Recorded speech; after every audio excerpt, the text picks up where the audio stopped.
this is where I'm supposed to be.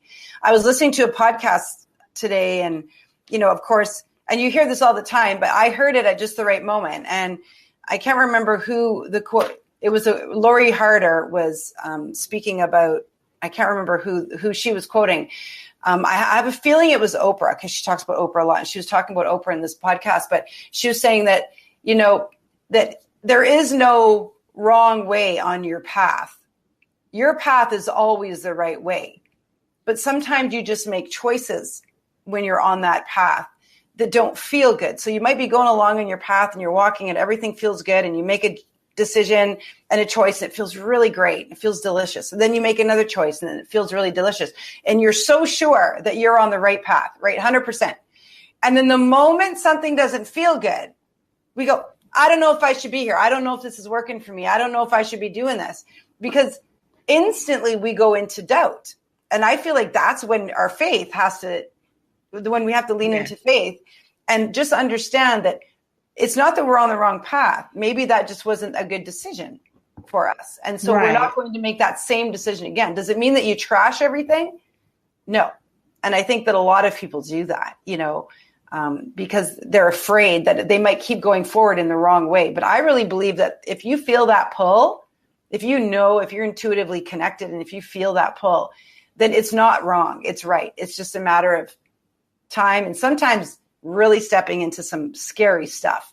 What's one of the scariest things that you've done?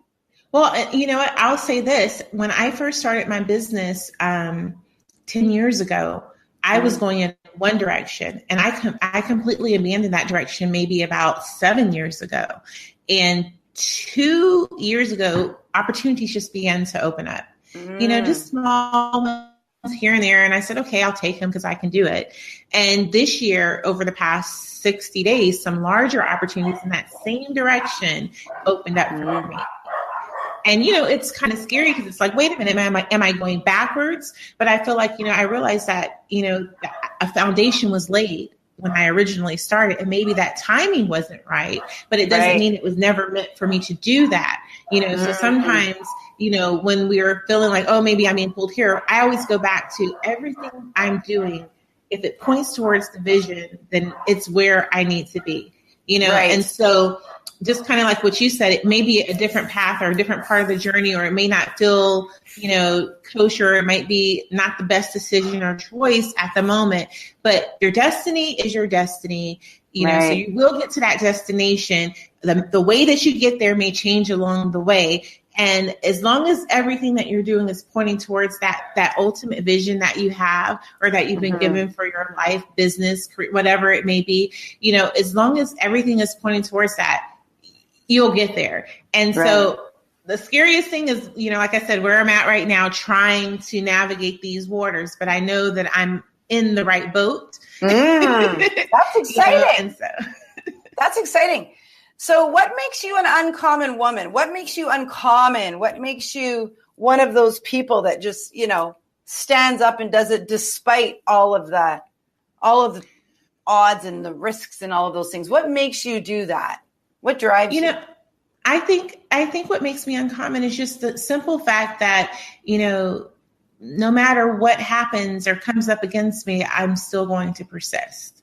No matter how it looks, I'll still persist. No matter how many negative things you may say, or negative things that may happen, or whatever the case, I will still continue to move forward. Oh, that's amazing. And, again, this is one of those simple things, right? But this is where so many people get stuck, is that they don't persist and they don't keep pushing. And you and I both know, especially when you're starting kind of like a new branch in your work or in your life work, that you'll come up against obstacles or doubts, or you'll have a day where just everything seems to be not working. And you'll think, man, is this a sign? Am I not listening clearly? Do I need to sit down and get real close and listen in and see if I'm actually not doing the right thing? Right. But if you know in your belly that you are, then that's the only thing that you can do, is just get back up and move forward. And it's the persistence that gives you that credibility, I believe, to turn around after you've kind of, made it to the other side, and you can see that all your work is starting to really pay off, and you can go, okay, so you know what? Let me tell you that just keep going, because on the other side is this beautiful life full of purpose, right? Right. That's exactly. So amazing. So do you have anything else that you want to share with the audience about your story? Or if there was somebody right now, and there may be sitting on the other side of the screen, who really needs to hear from you. They are in a place in their lives where, they have nothing left and they don't feel like they have anywhere to turn.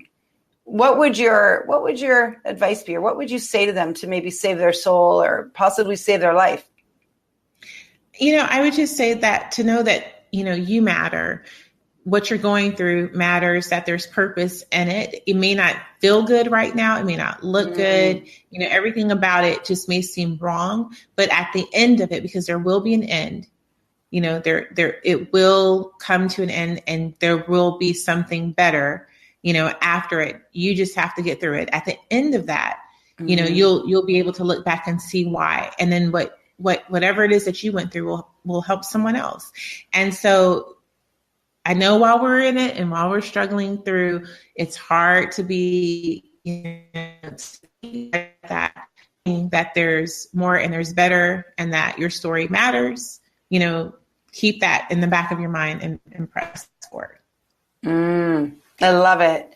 And you're right. Your story does matter. Just say your story matters. And I know that your story will help somebody, whether it's today or somebody who hits this on the replay, and they're going to say, oh man, that's my story. And so I just want to honor you for taking time to share your story and to let the women here know that persistence and faith and purpose and mindfulness, all of those things really are the key to moving forward when you don't think that you have anything else to give. Well, thank you for having me, and give me the opportunity to share just a little bit of my story. No, you're so welcome. Thank you so much, sister, for being here. Everybody, thank you so much for joining us again here on the Uncommon Woman Conversation Series. My name is Marlo, Ellis, founder and visionary of the Uncommon Woman. We're here today with K.M. Johnson Davis. Now, before we go, I would like to be able to direct people to you. I know that you've written a book and you have some other things going on. So can you just let them know where to find you? Sure. Check me out at www.kmjohnsondavis.com. And everything's pretty much there. And they can find me on social media, KM Johnson Davis on Facebook, KM Johnson Davis 1 on Instagram. Awesome. Easy peasy. I love it. Okay. Well, you have a great day, sister. Thank you so much for taking time to be here. Everybody, thank you so much for being present, and leave comments for us in the, or, if you want to reach out to KM, or if you want to leave her any comments or anything like that, please do so, and we will get back to you. Okay. Have an incredible day. Thank you. Thank you too. See you later. Bye. Bye.